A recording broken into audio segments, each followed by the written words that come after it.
Fourth Sunday of Lent, Year A. Our Daily Bread with Father Peter Morba, SDB. First reading, 1 Samuel 16:1b, 6-7, 10-13a. Second reading, Ephesians 5 verse 8-14.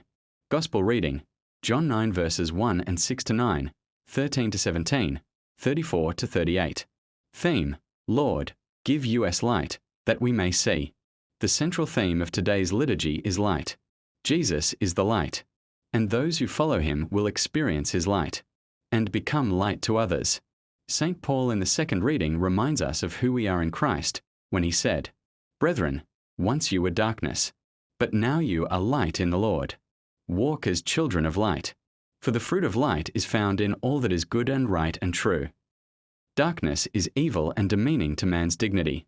It keeps one ignorant and slave to falsehood, evil and wickedness. We can make wrong choices when we live in darkness. The tendency of Samuel to anoint Eliab or other 7 sons of Jesse, in the first reading, instead of David, was a clear sign that he was spiritually blind as a man. Therefore, God said to him, "Man looks on the outward appearance, but the Lord looks on the heart."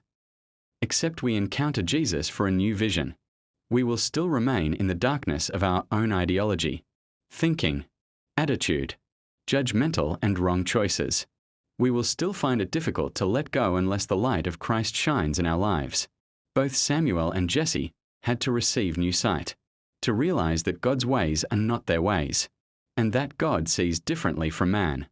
Jesus in the Gospel saw a man born blind, and he spat on the ground and made clay of the spittle, and anointed the man's eyes with the clay, saying to him, "Go, wash in the pool of Siloam." He obeyed God and his sight was restored. Jesus does not want us to be in darkness. He wants all to see. To be blind is to be unredeemed and unsaved. It is to live a life contrary to the gospel.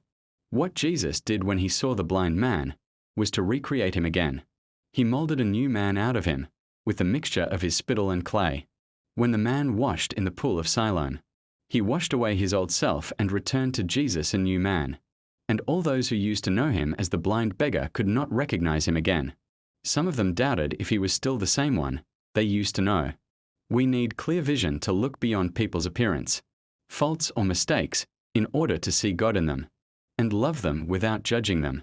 The blind man in the gospel received his sight, but the Pharisees remained in their blindness. They refused to accept the good works of God done in the life of the man who was born blind.